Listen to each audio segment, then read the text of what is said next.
down, but I still see people trickling in, so I just want to make sure I'm not way forced.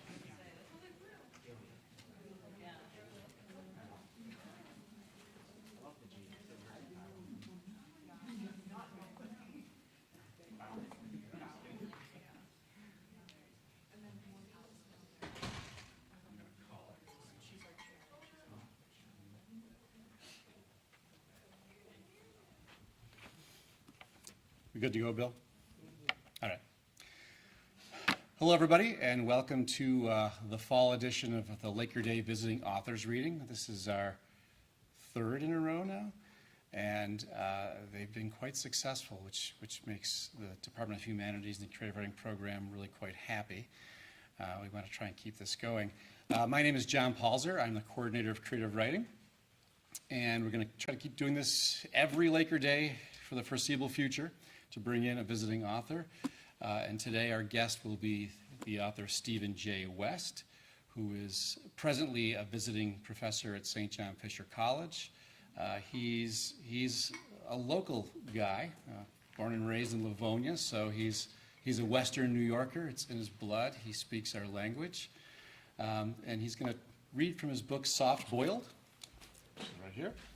And it's in my reading of it so far, and I confess I still have about 70 to 80 pages to go, one of those things you're probably not supposed to say on camera when the visiting authors are, but I'm going to say it anyway, because it ends with, I cannot wait to finish it. The novel, for me as an individual reader, and this obviously might not be your experience, is that it has spoken very much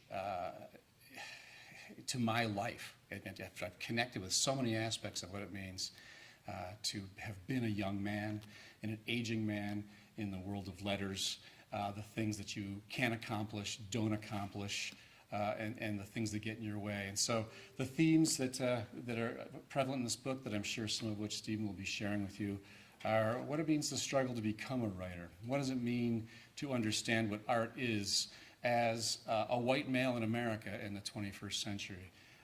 What does it mean to investigate oneself, to investigate what meaning is and how it's going to shape your aspect of creativity, and how it infiltrates one's personal life when we have the responsibilities of parenthood and spousehood and all the stuff that comes down, even like money, and find yourself in parts of the world that you had not anticipated being and having to figure out how to live there. So I will not let too much more of the bag in a general sense, and I will let our visitor come and read to us today. So please welcome Stephen J. West.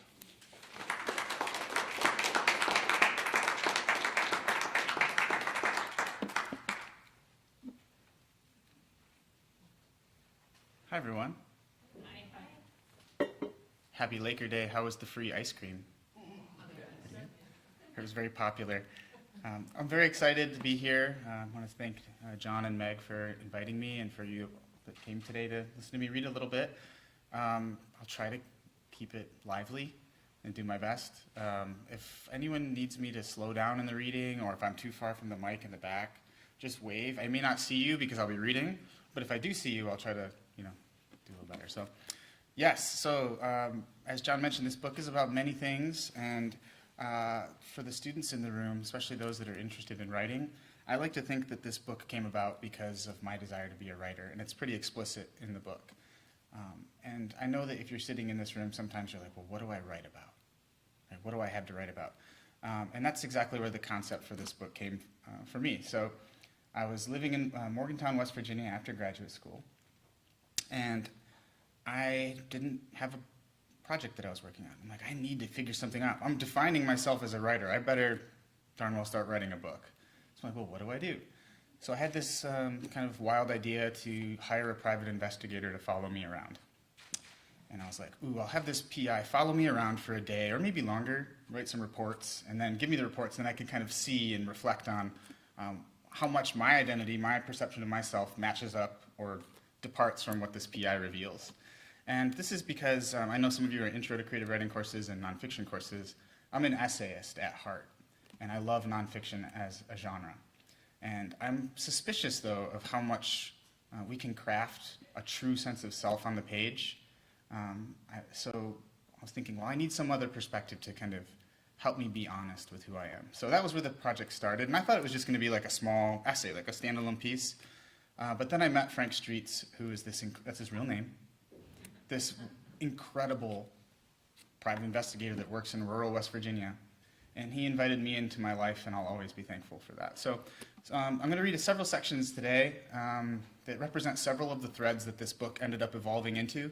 The first section I'll read introduces you to Frank Streets and how I was trying to manage my own insecurity and anxiety about hanging out with this big bad PI.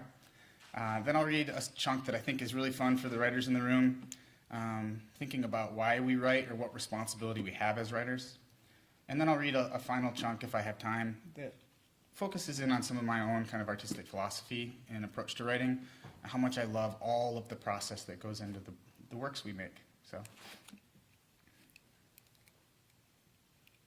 that was kind of a long monologue. Are you hanging in there? Okay.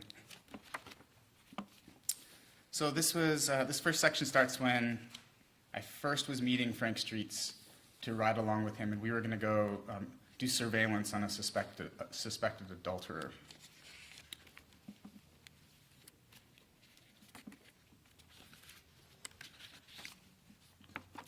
I pulled into the Staples parking lot and drove to the back as Frank Streets had instructed me to.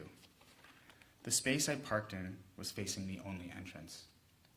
I cut the engine, took a deep breath, and settled into my seat. I squinted into the morning sunlight that refracted through the windshield. Thank goodness for the clear day.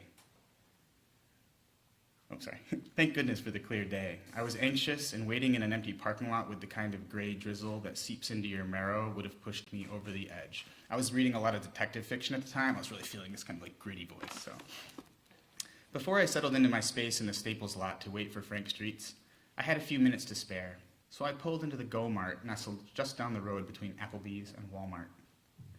I walked to the coolers at the back of the store and stared hard at the cornucopia of bottled drinks. Frank Streets mentioned a couple times on the phone the night before that along with a handful of other essentials, granola bars, a thermos of coffee, Kodiak wintergreen snuff, he makes sure to bring his pee bottle whenever he's working a case. He told me to bring mine, as if I already had one designated for duty. Yup, of course, I'd replied. I didn't want to make it weird by asking too many questions about pee bottles. Peeing in a bottle is usually an act of necessity, one essentially performed only by males. I have no doubt women have peed in bottles throughout history. But there is little dispute that the male anatomy lends itself more naturally to the act. But that ergonomic advantage gets complicated, as so many things do, most things really, by the instinct men have to use their penises for cheap laughs. I've only peed in a bottle once in my life, as a teenager in the backseat of a car on a road trip with friends.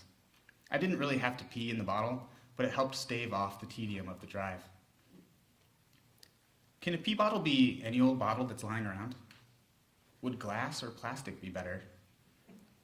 Should it be opaque to avoid making a bold display of one's urine? There's a lot of pee talk in this, I'm sorry. Is it manly to urinate less, both in terms of frequency and volume? And if yes, is any capacity for a pee bottle over 12 ounces a faux pas of gender norms? I have to admit, I have the uncanny ability to pee more liquid than I actually take in. Is it emasculating to have to empty one's pee bottle mid-stakeout, let alone midstream? What does it say about me if I bring a 2-liter bottle? After weighing the merits of various brands and sizes, I settled on Gatorade for my pee bottle. It was simple, really. Functional without the insinuation of self-consciousness. A vessel that can survive a fall. That won't make that crinkling sound when my hand is shaking and I'm battling stage fright in the cab of Frank Streets' Durango. I imagined the deep thrum of confidence my pee would evoke as it pounded the inside of the bottle. This is the image I wanted to portray to Frank Streets. A man who knows what he is doing, confident with who he is and what he's about, with no qualms about publicly peeing in a bottle, let alone choosing one for the job. There's one more paragraph of pee bottle. Just hang in there.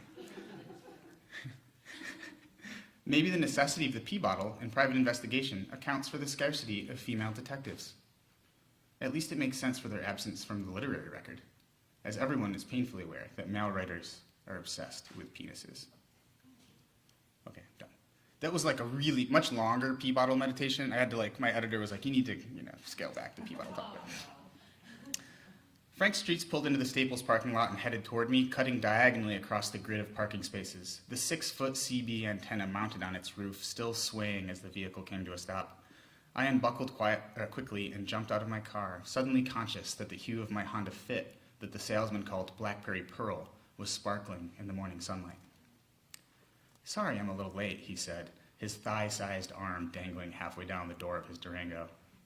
"Oh, I just got here not long ago myself," I lied, as Frank Streets clambered out, the truck lurching under his shifting mass. We shook hands and made furtive eye contact. "Is it all right if I bring my bag along? I had a few things in my satchel that I wanted to have with me. A peanut butter and jelly sandwich, my camera, an audio recorder, and my freshly emptied pee bottle." "Sure, just let me move some stuff around back here." Frank Streets opened the rear passenger door to shift his equipment around on the back seat. He was wearing black cargo fatigues, hiking boots, a short-sleeved plaid button-down shirt, and what looked like a beige fishing vest with every pocket stuffed full. His large silver watch flashed as he shuffled around some duffel bags in the back seat. I noticed his gun peeking out from under the fishing vest.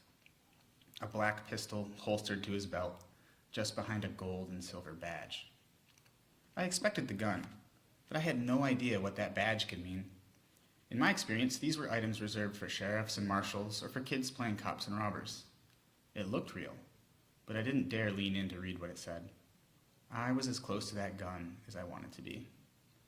I grabbed my camera, threw my bag in the back seat, climbed up front, and buckled in. We left the shopping center and drove. I had no clue where we were going, and I wasn't about to ask. Frank Streets and I barely talked as I watched him navigate fluidly through uninhabited back roads without a map. After about 15 minutes, he nodded his head slightly toward his window. "There it is," he said as we continued driving at the same speed. There's what?" I didn't see anything through his window, just a trailer park spilling into the valley in the distance. "The subject's house." Frank Streets pointed again with his chin. There, through the trees, the white house on top of the hill above the trailer park. The house he pointed to was barely visible as we flew by it, but I could make out the one he was referring to. A large, white, colonial-style home with green shutters and a charcoal-colored Toyota Tacoma parked in front of the garage. Who's the subject?" "Suspected adulterer," Frank Streets replied out of the side of his mouth. "That's his truck there. Looks like he's still home." What I could see of the subject's house was nicer than I had anticipated for a suspected adulterer. At least the suspected adulterer I imagined we were going to watch in rural West Virginia. I expected ramshackle yard clutter. This was a suburban split-level set back from the street with simple landscaping, a paved driveway. In that way, it did stand out among the overgrowth and dirt driveways I'd seen along the drive there, but it wasn't remarkable. As we reached the top of the hill about a quarter mile from the subject's house, Frank Streets slowed down and pulled a U-turn into a gravelly wide spot, put the truck in park, and turned off the ignition. The sun streamed through the windshield as silence engulfed the cab of the Durango. It was a little after 7, on the kind of brisk morning made for a steaming mug of coffee and a newspaper. Maybe even a relaxing drive through the countryside. My seat squeaked awkwardly as I settled in. Most of the cases Frank Streets takes involve events in people's personal lives that are damaging, usually due to infidelity, drugs, stealing, running away, or lying about any number of things. Before he takes a case, he spends time in his office mining into his clients, into the details of their relationships, everything from their daily routines to the last time they slept with their significant other. For the case we were currently working on, the client had even brought Frank Streets a pair of her husband's dirty underwear that she had pinched from the laundry basket. In some ways, being a private investigator is like being a therapist. Both are burdened with a client's desire for resolution to a problem. The main difference between a therapist and a private eye is that in one context, resolution is pursued inwardly, and in the other, it is pursued outwardly. The therapist finds resolution by encouraging a client to become the subject of self-investigation, to evaluate what lies within themselves so they can uncover the truth, and in so doing, enable themselves to move forward. While the process of the PI is similarly inspired, it is fundamentally opposed. The PI finds resolution for a client by investigating the actions of others and uncovering the truth about them, enabling the client to then move forward. When someone hires a therapist, they become the agent of their own resolution. When someone hires a PI, they grant agency over that resolution to someone else. That's the main difference I can see.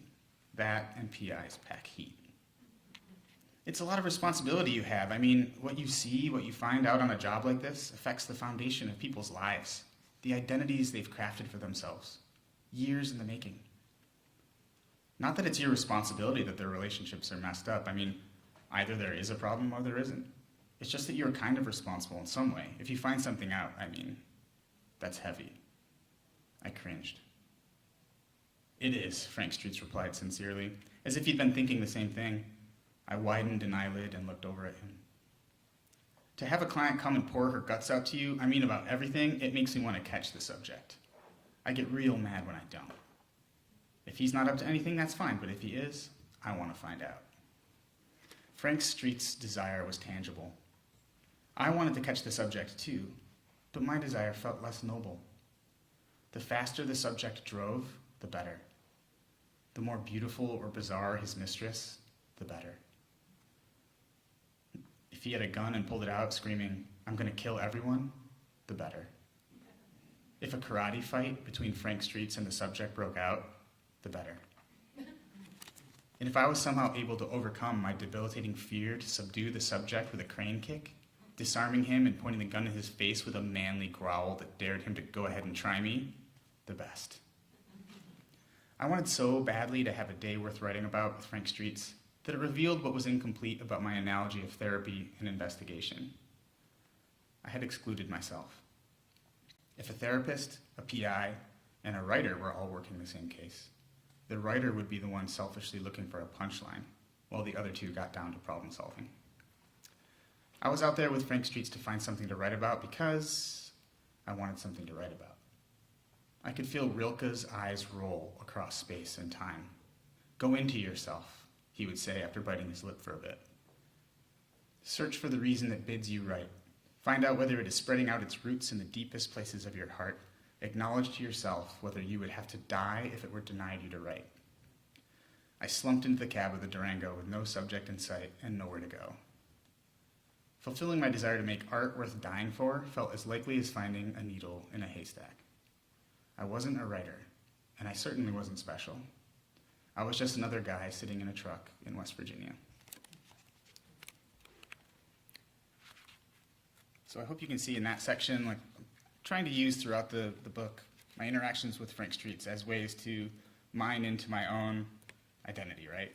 So the obsessive kind of pee bottle stuff, kind of about my insecurities, about my own masculinity, especially in the face of this kind of hyper-masculine man's man, right? But also my desire as a writer and artist that some of you can probably feel similar to, like feeling like you don't really have anything worth writing about. Trying to make that the focus of what I was doing. So, on that theme, here's another quick section where I think this is good. I like reading this to students too because it's some theory about how and why we write what we write, what maybe I think is valuable in terms of how we can choose what to write about. And this comes from an essay George Orwell wrote in 1947. In a craft essay from 1947, George Orwell defines 4 fundamental reasons people choose to write: historical impulse, political purpose, aesthetic enthusiasm, and sheer egoism. The first week of the Intro to Creative Writing class I teach, I have students shuffle off to separate corners of the room depending on which of the 4 impulses they most strongly identify with. I feel a twinge of shame when I sidle over to join the sheer egoism group, knowing that Orwell explains this impulse as, quote, the desire to seem clever, to be talked about, to be remembered after death, to get your own back on the grown-ups who snubbed you in childhood. With that, the morning sheets are stripped off my persona in the classroom, exposing to the chill air of my students' judgment what I deep down believe is a shitty and self-serving reason for making art. And sheer egoism is the smallest group in the room every semester. Maybe it's because it's actually a shitty reason to make art. But I tell my little group that their honesty about their egos is winning because, as Orwell writes, quote, it is humbug to pretend this is not a motive. And I assure them that our cohort is really much bigger than it appears. Most people put public persona ahead of private truth because it feels safer, especially writers. I give all this background information Orwell parries after sharing a forgettable early poem that reveals his youthful allegiance to aesthetic enthusiasm, because I do not think one can assess a writer's motives without knowing something of his early development. His subject matter will be determined by the age he lives in. At least this is true in a tumultuous, revolutionary age like our own. But before he ever begins to write, he will have acquired an emotional attitude from which he will never completely escape. Orwell concludes the essay with a challenge. It seems to me nonsense, in a period like our own, to think that one can avoid writing of such subjects. Orwell was referring to the rise of fascism in Europe between the world wars, the subject matter that he could not avoid writing about in Animal Farm in 1984, despite his fundamental desire to compose inert poems about the beauty of a glade in a spring rain. And I believe his challenge still stands. It is nonsense to think that certain subjects can be avoided in a period like our own. I heard from a friend who once took a workshop with Jenny Booley that she challenged the group of writers, quote, "If what you are writing doesn't feel dangerous, then why write?"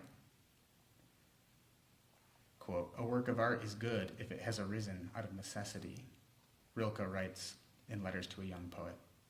That is the only way one can judge it. So, riding along with Frank Streets feels dangerous. See the collection of assault rifles that he peruses like a kid surveying flavors in an ice cream parlor before choosing one to take to work. But who wants to read about my fear of dying? Freud covered that. Who wants to read about my childhood?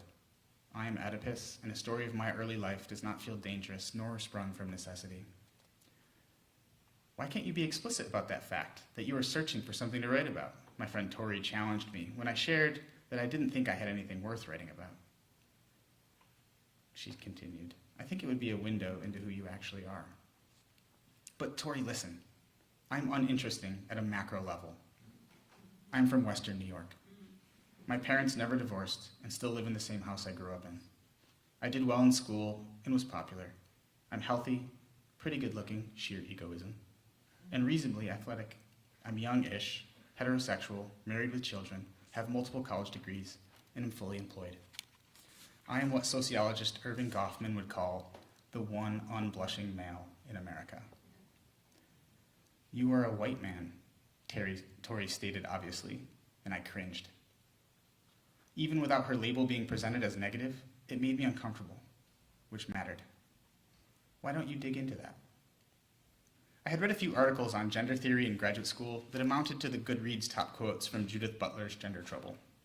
I learned how gender is socially constructed, how we all perform versions of masculinity and femininity that have been modeled to us by our culture, ways of acting as women and men that are in line with what society expects. I believe this theory, see it in myself, but I still felt uncomfortable by Tori's simple acknowledgement of who I am when reduced to a one-line bio.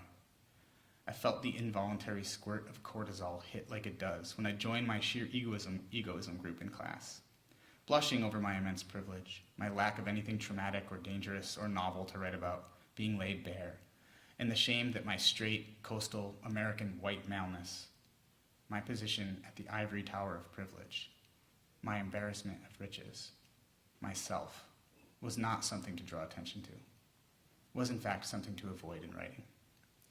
It was something that needed an alibi. In a period like our own, why don't you dig into that? Throughout American history, Michael Kimmel writes in Manhood in America, a book I found once I started to dig, American men have been afraid that others will see us as less than manly, as weak, timid, frightened. And men have been afraid of not measuring up to some vaguely defined notions of what it means to be a man, afraid of failure. Me, the one unblushing American male. Yet I blush, dear reader. I blush for my desire to matter more than my privilege. I blush for my need to make art, even when my art isn't needed. I blush because Frank Streets springs from that necessity. That's that section. Thank you. clock here? 1:30, 26. What do you think? You've got something else short, or we can move to questions, whatever you're comfortable with. I should probably ask the audience. They're the ones that have to sit here listening to me. Would you like me to find something short? We'll take one section about the guns. It's early on. It's actually the first time I meet Frank Streets. You should see his den in his house. To get to his office, his PI office, you have to walk through his den. And he has the most incredible collection. He's a prolific hunter and trapper. Tons and tons of animal skin, like busts that are mounted. Literally dozens and dozens of weapons. And I walked in, and I'm someone who's never even really held a gun. And I was like, wow, this is incredible. And then I met Frank Streets, who's just the epitome of generosity, openness, friendliness, like invited me into his life. It was quite a cool awakening for me too. But that's like the first scene in the book has that. Towards the back. What's that? It was towards the back, Oh, was it? I don't remember if I. because it was under a caption, and then it said guns.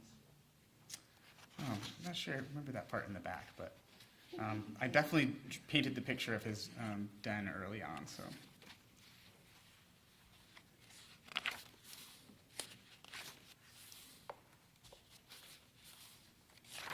All right, here's a very brief section where I'm back on a different case with Frank Streets, but it gives a bit of a portrait of some of my perspective on art making and how my relationship to that was challenged by my responsibilities as a spouse and a new father. Frank Streets slammed on his brakes in an indistinguishable stretch of road. He took a quick right onto a single-lane dirt street pocked with deep holes that wound steeply uphill. When we crested the hill, there was a sagging, trailer-sized house perched above us on our left, and a severe concrete staircase leading up to its rickety deck. "That place doesn't look like it's standing too well," I said and chuckled uncomfortably. "Doesn't look like there could be anyone there," Jim added breathily. "Holy Toledo." Jim was so this different case, Jim was one of Frank Street's employees that was with us on the case. The roof was more than falling in on itself. The ragged edge of shingles around the concavity that engulfed half of the roof looked sharp, like the seashells that gather in rifts at the edge of the tide as they wait for the next wave to smooth them into the sea.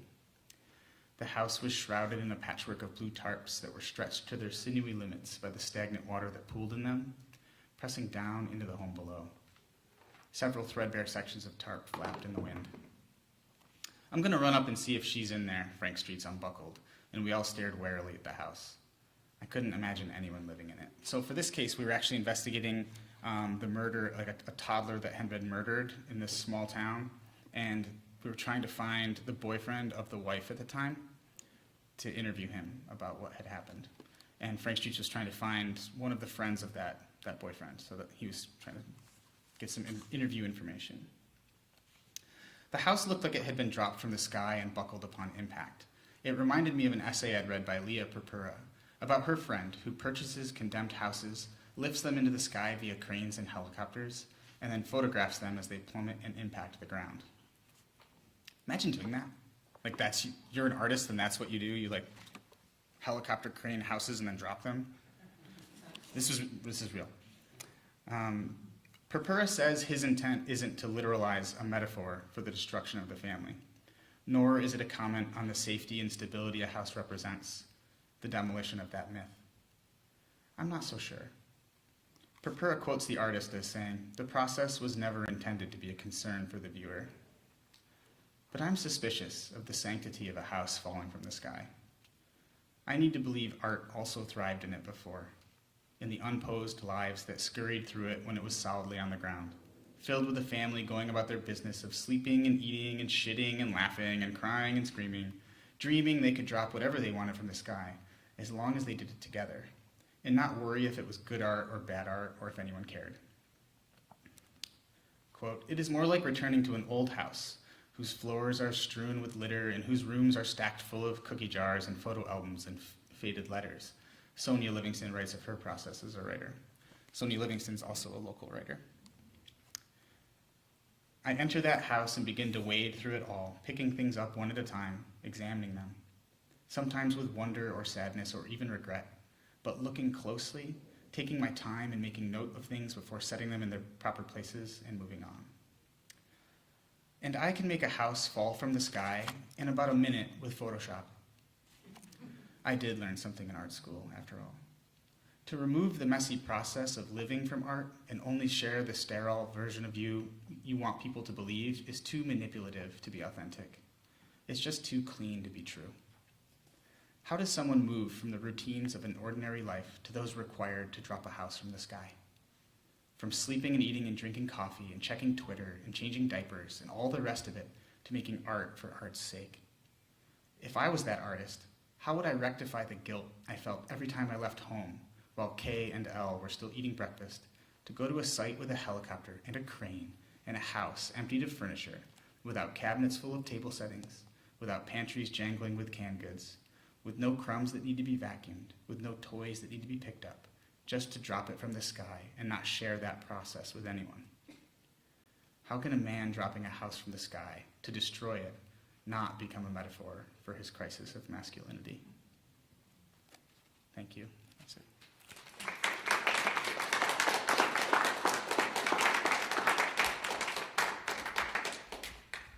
Thanks, Steve. If anybody has questions or wants to strike up with a conversation with what you heard, the floor is yours. Hi. I think your attention to detail is amazing, but I have no experience in creative writing. One of the things you said early on was you are really an essayist, and I wanted to know about how someone goes from being an essayist to write books. And is there, what is the difference? Sure. So the question was, so I'm repeating the question just so everyone can hear it. How does one go from an essayist to writing a book? And I think that's a good question. So this is like an argument I make to my students all the time when I'm teaching, because I teach all sorts of classes: college writing, creative writing, all of it. Essay is the art form. Researched writing is more like papers, journals, articles. I try to redeem and rehabilitate the word essay, because that's a word that for me means art. It means to make an attempt, to try at something in writing. And one of my favorite essayists, this is goes way back. He's really boring to read, so students don't read him, Montaigne. But Montaigne says, "What do I know other than my own experience?" And he tries to make sense of the world through the life that he's lived in all of his essays. And he was writing in Renaissance France a long time ago. That's why it's boring. But as an essayist, I think of myself as trying to get at the truth of our existence, our lives, through my own experience. So in that way, you can see that this book, from hopefully what you heard today, is doing some of that too, right? Thinking about my lived life, how I can present it on the page to a reader and use it to investigate ideas, themes, experiences that we all share, hopefully, or should share. I don't know if that answers your question, but... Well, then, how do you, so then you're just making it into chapters. Is each chapter is an essay, or can you not say that? I mean, I don't know. Oh, you can say that, yeah. So the question was, how do you make how does it become a book? Does each chapter become an essay in itself? And one answer is yes. That's definitely a way to make a book-length work of nonfiction or essay. So you might pick a theme like motherhood and think about your personal experiences with motherhood and maybe craft an essay about a certain memory you have and explore your relationship to motherhood through that. And then it's a short little essay, right? Something you can read in one sitting. But then you start another one, another memory you have of motherhood. Or I'm just using that as an example. And you could kind of create discrete essays that are all thematically linked, and eventually you've got enough for a book. This one's a little different. I like to call it a book-length essay. So it's like a single work. And I have all of these different themes and kind of threads that you heard me read from today that are kind of hanging on that through line of my experiences with Frank Streets. And also my time living in Morgantown and my relationship with my wife and my newborn son. So I kind of wrote that story and then sought out other ways to make an attempt to make sense of my life in ways that would relate to more readers. It took like 10 years. That's the answer I didn't want to give. But I don't know why I did it. That's a long time to do one thing. Thanks. Other questions?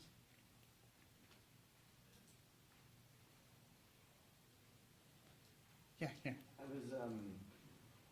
I was sort of wondering, because you sort of meditated on some related ideas. I was wondering, like, sorry if it's a little loaded, but like, what do you think of the idea that there's a link between egoism, not necessarily specifically the type you brought up, but like egoism, particularly the masculine ego, and sort of capacity for violence? Do you have any thoughts about that? Thank you. That's a really powerful question. So asking me, is there a link, correct me if I paraphrase this incorrectly, but is there a link between the capacity for egoism, especially a kind of masculine egoism, and then a capacity for violence, or maybe a propensity toward violence? Well, this is where I fall back on being an essayist and say I only speak from my own experience. I want to be conscious that I'm not trying to be the spokesperson for all men, because I don't think there could be one. That said, I do think there probably is some link. For me, when I think about egoism, I think about a reluctance to be vulnerable, because that could be dangerous to the ego you've kind of created and want to uphold. And I think that when we refuse to be vulnerable, that opens us up to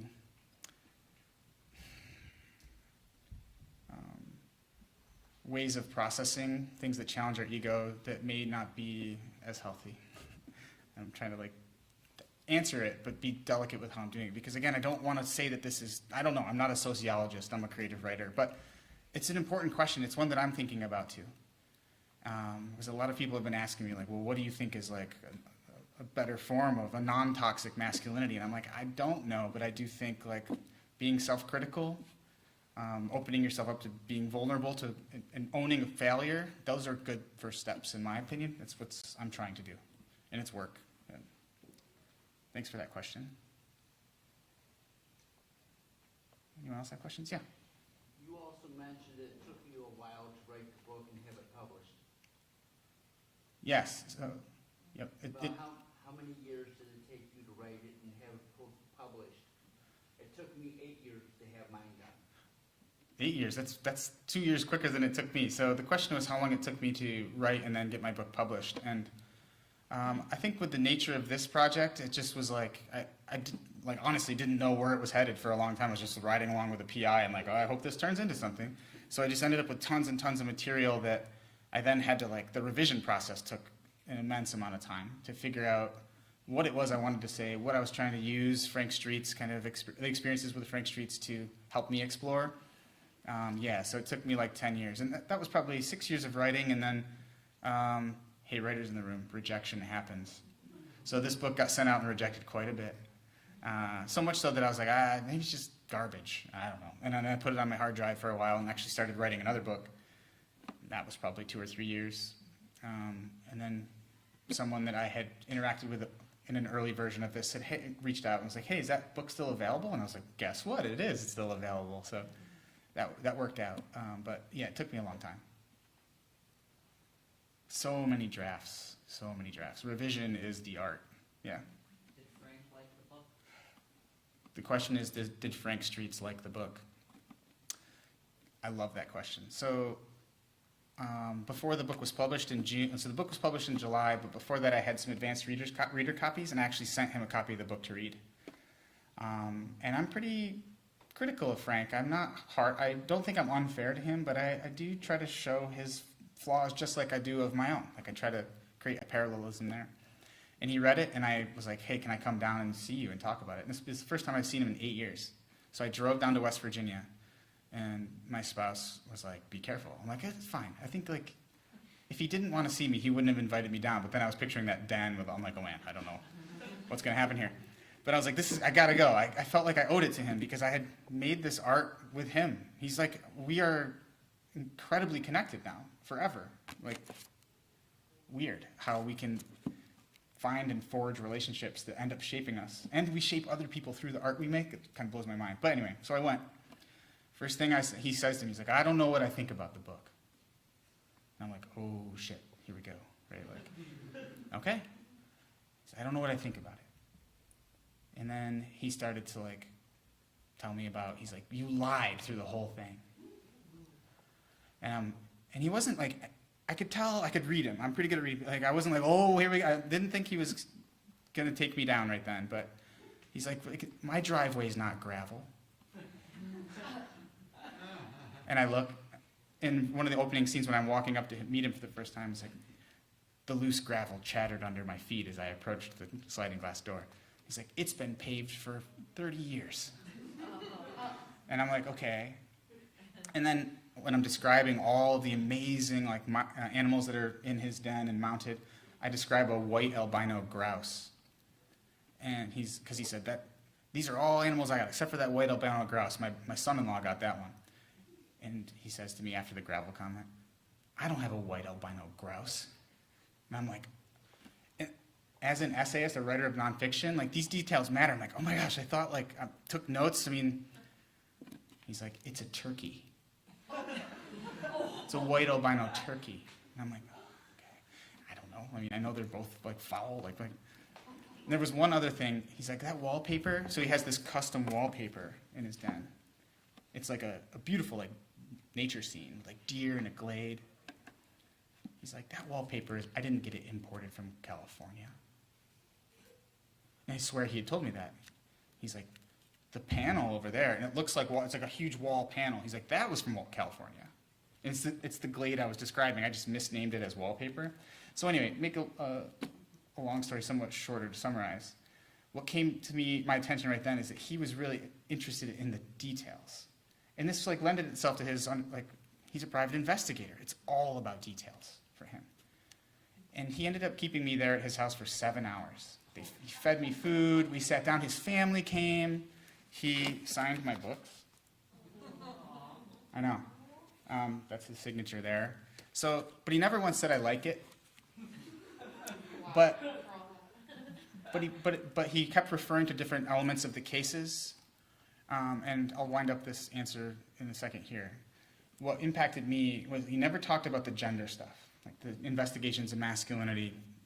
Not that he's like, I don't want to talk about that. He just didn't. He wouldn't talk about the cases we worked on together.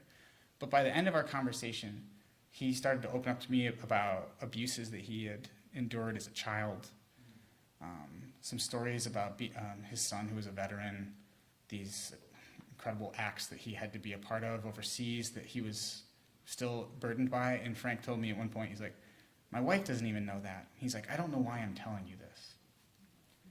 And that's why I couldn't leave. I just sat there and we talked and talked and talked. And to me, that tells me, or what I hope, is that those themes of self-investigation, how critical I am with myself, and the ideas of trying to dismantle hegemonic white masculinity in the book, resonated with him a little bit. Not that he's going to do that work necessarily, but he at least felt comfortable with me. He bonded with me through reading the book, and I still don't know if he likes it, but I feel like it made me proud of it. And I'm really happy I got to see him again, because his health is waning a little bit. So that was a really long answer. Huh? Thank you for that question. Yeah. One thing I really appreciate about what you just read is how much you're in conversation with other texts and other writers and other thinkers. And so I wonder if you could maybe share with us a little bit about how it is at what point do you know you want to pull something in to put into conversation with the ideas you're working through, and maybe then comment on what is your reading process that makes these available to you so that you'll know you'll have this great conversation of dialogue with other writers. That's a nice question. So I'm going to try to paraphrase it. So the observation was made that what I read, and this happens throughout the book, that I'm pulling in other voices, other ideas from different writers. And I think the question was maybe two parts. First, how do I decide when and where to bring those voices in? And then what was the second part? About your reading process in general. Okay. How do you hold on to all that? Are you an annotator? Are you common book? How do you keep all these great sources, Orwell and Rilke and Sonny Livingston into your consciousness? Yeah, so how the final part is how as my process as a reader and how I keep these these ideas, these thoughts alive or present enough to know when to bring them in. I am a total nerd for process. I love people who write about craft and writing. So I often read a lot about how I love listening to writers talk about writing. I learn so, I feel like a student, and I think I'm a perpetual student, so that might be why I'm always thinking about voices that I can learn from and bringing them into at least this project. It was a way for me also to bring in more voices, because another emphasis in the book is a criticism of my exploitation of Frank Streets in some ways. Taking his story and being the one that's telling it, it's his life that I have now co-opted. And I'm critical and aware of that.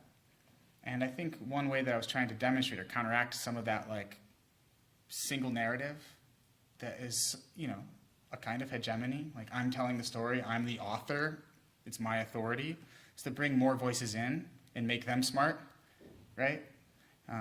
Have them say things that I can't, they've already said. People have already said everything that's smart that can be said, so why not bring those voices in?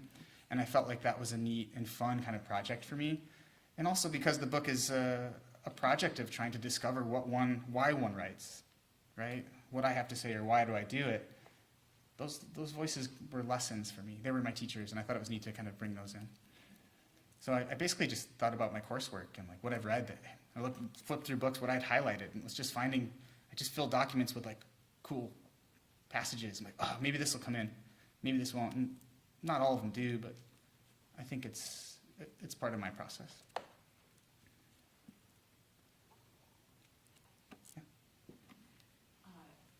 If you went a little deeper into your thoughts about process, talking about trying to juggle a lot of different voices, did you storyboard or did you have Post-it notes over a wall, or what kind of process do you work within in order to just keep all of that clear? So the question is, what kind of process did I work with to keep clear, the various voices or ideas or passages that I might want to build in? I love the idea of having Post-it notes. I'm always envious. You see these this is the writer's wall, or they cut up a draft and move everything around. I'm that's so cool. I don't do that though. I just Google, Wikipedia. I'm oh, I think I remember reading this, and I'll get on Wikipedia and I'll literally just copy and paste. It's okay to do that in the first draft, right? And then I figure out what. You don't even worry about framing it, introducing the quote and leading out of it yet. I'm just populating my draft with chunks of copied stuff. And then once I kind of get the feel for what will remain, that's when I craft it. Pinterest has so many cool writers, writer desks and writer spaces. It can make you anxious. Am I doing this wrong? I don't know. If you're doing it, you're not doing it wrong. That's kind of.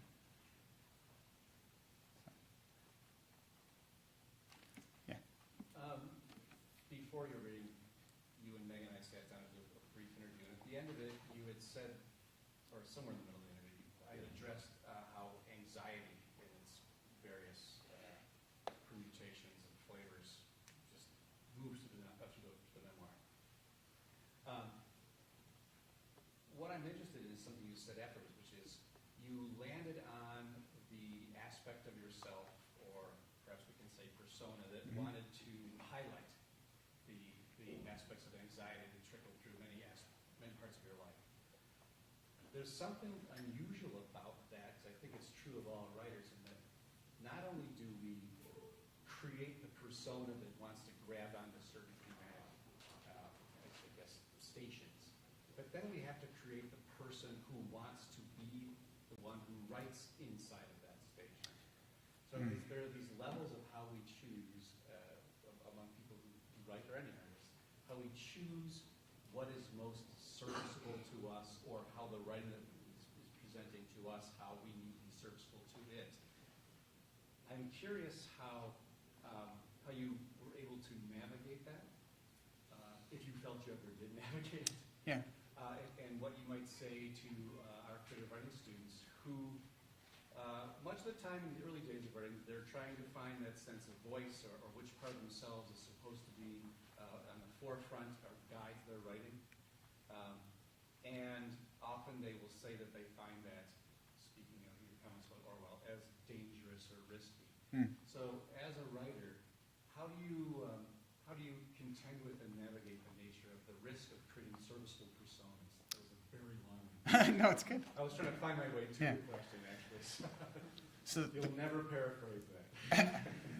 So the question has to do with persona in writing and how you find your way to one that is in service of the project you're working on, Yeah, yeah. right? And then how you can maintain that and occupy that voice. Occupy it, Yeah. knowing full well that you might be opening up dangerous doorways. Yeah, so that's why it's so great that we can write multiple drafts, right?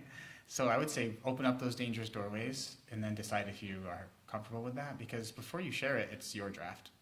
I think that like taking risks and being playful, making messy drafts early on is really valuable to me, because, you know, did I know what the persona or voice would be for this book when I started writing it? No. But I noticed that it was a kind of hyper anxious, self-critical voice, and I started to lean into that. We're talking multiple revisions later. Like, this is the voice that I need to occupy for this project because it's a part of me, but it's not all of me, right? And this is something I mentioned in our conversation before. And I think that's true too as writers, as students of that are trying to write. Like, if you're writing in nonfiction, for example, you're writing you and your life, but it's not entirely you on the page. It can't be, right? It's a part of you, and an important part of you. So I would say try to gain being conscious of what part of you that you are trying to represent on the page, and try to do that well. It's impossible to just create a fully formed portrait of yourself. So if you feel like you don't have, like, I know voice is one of those things, right? Like, I don't know if this is true, but I want to say it. If you're writing, you already have one. Like, we all have voice. And once you start getting anxious about voice and what's my voice, is this my, then you've kind of lost it. Except for in this case, I'm like, well, that became my voice. That kind of self-doubting, worrisome thing. So I don't know if I answered your question, John, but I'm trying. As I was saying it, I wasn't utterly certain what my question was, but it has something to do with finally coming to that place where you know you've chosen a serviceable persona or some aspect of yourself that you can navigate. Yeah. But knowing full well that you might be taking risks, or maybe I should say this, you are going to face the vulnerability of what you reveal to that voice. And I'm asking this because it's a common dialogue in the creative writing classes is, how dark can I be, John? What am I permitted to say? Right. I don't want to in any way harm my audience in some way. The vulnerability freaks students out. Yeah, the comment was about the vulnerability of writing, like how, like going there in your writing. I always get the question, can I say fuck? Can I write that? I'm like, well, yeah. Like, is it useful for what you're doing? Then sure, right? Like, if you're just writing fuck, like, I mean, maybe not. But like, if it's useful, right? So, and I'm using that as like a humorous way to say, like, you can go as dark as you need to depending on the work, right? And depending on the project. And it's not for everyone though. So I was at a conference recently, and Carmen Maria Machado was there, having just recently published a memoir called In the Dream House, where she survived an abusive relationship. And it's a beautiful book, and there were other writers there saying, I'm trying to write about this really traumatic thing, and I don't know how to do it. And what was amazing is usually you'd expect that writer to be like, you can do it, right? Like, right toward that dangerous thing, like the Jenny Booley quote. And Machado said, don't write it. She's like, I actually regret writing this book because it wasn't cathartic. I don't feel better afterward. Going there to that dark place actually was really hard and harmful for me. And now having it in the world is continuing that harm. And the whole audience, 250 people, were like, whoa, we didn't expect that answer. Because she basically said, if you don't know how to write about that trauma yet, or it feels too hard, maybe it is. And I loved it because she gave that writer permission to not have that. I'm sure it's good material or whatever, but maybe it's not. You're not ready to write it. So I think we come to those moments maybe at different times, maybe never, you know. And I think that that's okay, giving your permission to not go there. There's a poet, Gregory Orr, who talks about threshold for both writers and readers, And I think this is really valuable, and I use it in my classes. What he means by threshold is we each have different comfort levels, each one of us, right? Like anyone in this room love like really like horror, like gore, horror stuff, yeah? How many people are real squeamish with blood? Right. You two probably should, this group should not go to movies together, right? What that is an indication of is of threshold, right? Some people have a high threshold for certain content, other people don't. That's not a failing by either person. But becoming conscious of what your threshold is, both as a writer, where you can go, and as a reader, what you are interested in, where you want to go with a book, or what kind of writer you're looking for, can really be helpful to who you are as a writer too. Because just because you have a lower threshold doesn't mean something can't feel dangerous to reveal, right? That makes sense. It does. But another aspect of it, though, inside of what I've experienced with my students is, it isn't necessarily always about the vulnerability that they're going to express, but their concerns with how what they express might be too much for their audience. They don't want to harm their audience. And That's where it goes to the reader's threshold. That's why, I mean, many of you in this room, some of you probably pick up my book and be like, nope, right? But a reader might find like some content that's really triggering or dangerous and say, I can't go there. And that's good, actually. That's fine for that reader to be conscious of what they're willing to encounter. But I got to tell you, that book that's tough and really digging deep does have a reader out there also. So, yeah, hi. Hi, I really appreciated like your comments, like everything you said about like if it feels dangerous to write, and you were also open about like your nervousness towards writing. And as a writer myself, I'm always very anxious. I'm even anxious to like share my opinion now because I'm just very closed off. So you saying all this stuff about like being open about being anxious just really inspires me to write more, and because I plan to be a writer, and I really appreciate that. Thank you. Thank you. Thank you for sharing that. I know in some ways how that feels, and I think it sounds like you already are a writer. You don't have to plan to be one. Just even by being that kind of self-critical and having that like perspective, like you're doing it already, right?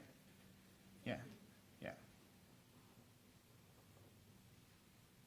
well, that brings us to 2 o'clock. Is there any a last question or two that anybody has that's burning that you need to ask? What are you reading right now? What am I reading right now? What have you been reading? So I just read Girlhood by Melissa Febos, who's just a bonkers good essayist. Like, oh my gosh, she's so good. But just super smart. So there's another essayist that's doing this kind of bringing multiple voices in, lots of research. I'm drawn to these writers because I like to try to model myself after them. Hey, writers in the room, if you see something you admire, model, just copy it. Like, that's a cool move. Just try it out. Like, it's going to be different because it's you. You already have a voice, but try those moves out. So Melissa Febos' Girlhood is a collection of essays that is really stunning. Maggie Nelson, she wrote a book called The Argonauts. I've read that recently, and it's also similar about like how she just beautifully weaves together lyricism, but also research. And I'm also reading Dune Messiah. Got to read something super fun sometimes. Yeah. Oh, great. Thank you so much. Yeah, thanks.